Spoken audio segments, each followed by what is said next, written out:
Greetings, friends! We are glad to have you back, and we have a special beer for you today. Oh, yeah. So we are going back. We had recently a collab with Resident Culture, and before that, we had a sour from Resident Culture. Okay. So now we're going kind of traditional with Radical Empathy. Ooh, that's a cool looking. Nice. That's just art. Great artwork in their dark cans. Love the black can. But that's cool. beyond that, after we do this video, we actually have a band who are huge beer fans. Oh, yeah. Mm-hmm. And the know-it-all and I saw this group, In Flames, here in Charlotte. And Yes. this song is called Meet Your Maker. It's a new song from them. Woohoo! We'll be right back.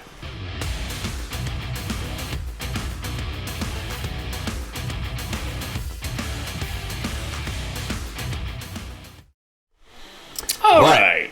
Forget about the music for now, because that's going to be in a separate video. Look for it below. And we're focused on the beer. But the guys from In Flames, Bjorn and the crew, were actually very funny at the Fillmore here in Charlotte, where they were actually kind of pissed off that they shut off the beer sign during their set. Oh, So right. they were told to turn it back on.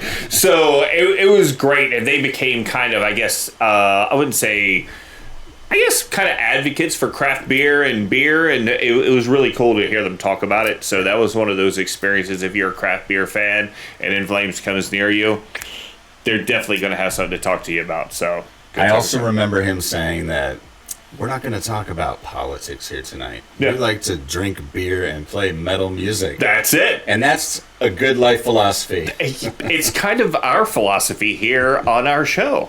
Not that we haven't dabbed in things that aren't metal. We like all types of music, or we're exposing ourselves to all types of music, but our core is metal and goth and, dark synth, I guess I would say. Oh, yes. Yes. But yeah, so let's, look at Let's this. talk about the beer. So we got a Pilsner. So from what I can pick up, this is supposed to be a fairly traditional Pilsner. A little bit cloudier Very than what I effervescent. typically get. I wonder if this is more leaning toward a Czech style, but I could be wrong. But it Pillowy looks head. a little cloudy, very pillowy head. Yeah. Lots of effervescence. It's consistent. It's not radicalized effervescence. It's like not tons of it, but it's definitely a few bubbles floating up. It's got that slightly metallic Pilsner smell. Yep. And I assume that's from whatever barley they're using. Probably 2-row. A little bit of, maybe you can pick up tinniness from the can. We usually drink from cans. We have a few bottles that we do, but you get a little bit of it. Yeah, but even Pilsner in bottles. Pilsners typically. Yeah. Yeah, like if you ever had that, I think the worst one for me is Heineken. When you crack it open, it's almost like a skunky, tinny smell, which is weird, really weird to me, and always is off-putting. So this is a cleaner scent, but it looks kind of different.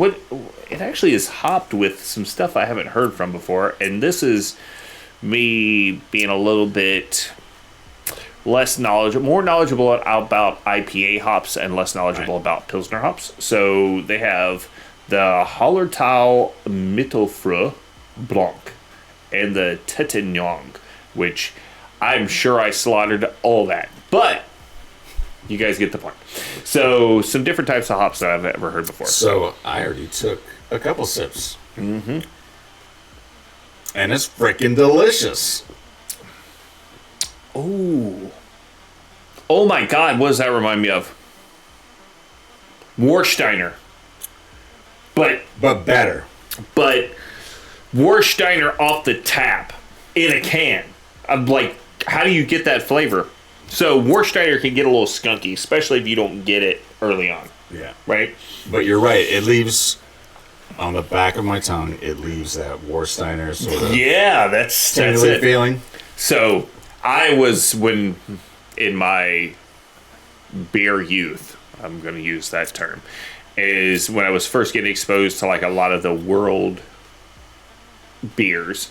Warsteiner became one of my favorites because, one, I was transitioning from what was in the U.S. at the time, which was a lot of bland lager, some American wheat, stuff like that. Pete's Wicked, but not that Pete's Wicked. Pete's Wicked actually probably launched me into this whole thing.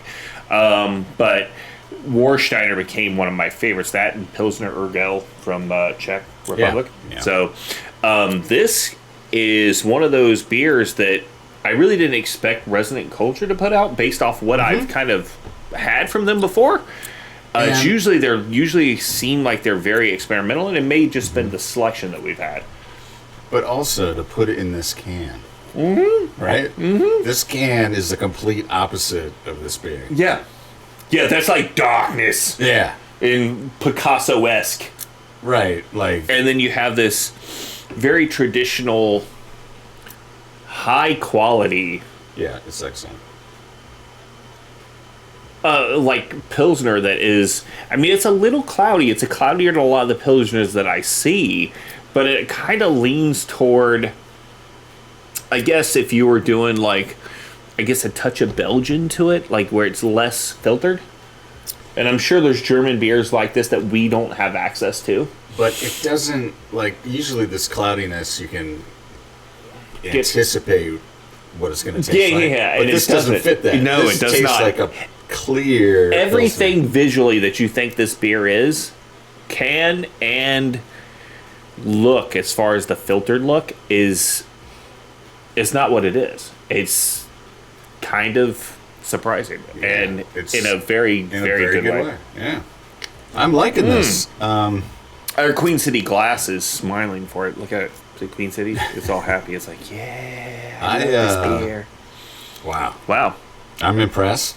I like it. I love Damn, do Pilsners. we have another Pilsner? What other Pilsner we had that we Czech, please. Czech, please. That was good. We rated and that was it Lenny very Boy, high. right? That is Lenny Boy, yeah. Yeah. That was a good one. Yeah. That was we had Lenny Boy last show, and it was again another high quality beer. Yeah. And now we've got this one from Resident Culture, which kind of has blown my mind because I usually go to Resident Culture, Ass Clown, those breweries near us because they're like small niche and they do stuff that's kind of outside the box that are kind of really cool. Right.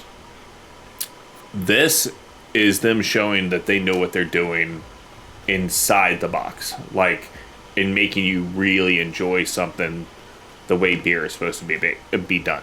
You better get the rest of that while you can. I am going to take the rest of this, and I am going to give this a 4.5 all day long. If anybody has this beer and rates it any lower, I'm going to come to your house and then smack the shit out of you just because you're wrong. You're already in my house. But I agree. You're not with going to you, get so over. it's I was okay. going to say, I'll freaking smack a bitch. Is the know-it-all going to have to smack? Is the know-it-all going to have to smack a bitch? So, this is I'm so surprisingly busy drinking it, I don't even want to talk about it. Yeah, it's the thing. Yeah. I give this a high 4. Yep. High 4.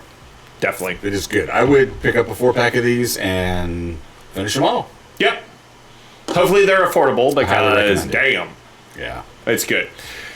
Guys, so make sure, right? So I don't know if Resident Culture has spoke to BEVANA yet, but Right. I am going to strongly suggest they do because their distribution on this one beer alone Yeah. would be phenomenal. They would literally corner a Pilsner market in the U.S., I believe, based off my flavor profiles. This is great. The rest of the world needs to taste this. Yeah, all those Germans that say they do the Pilsner the best. Is that your German Is that accent? German? I don't know if that's German. What the hell was that? But anyway, whatever. All the German people just mock me. I'm fine. I'm sure the guys from Electric Callboy will be like, he's a douche. Sorry. Yeah, all right. But anyway, Okay. This is a great one. Guys, We'll see you guys on the next one. cheers. Look for the video where you're watching flames. And BEVANA in the description. Make sure you get your coupon code. Get 10% off on your first delivery from BEVANA. All right. We'll talk to you guys next time. Cheers.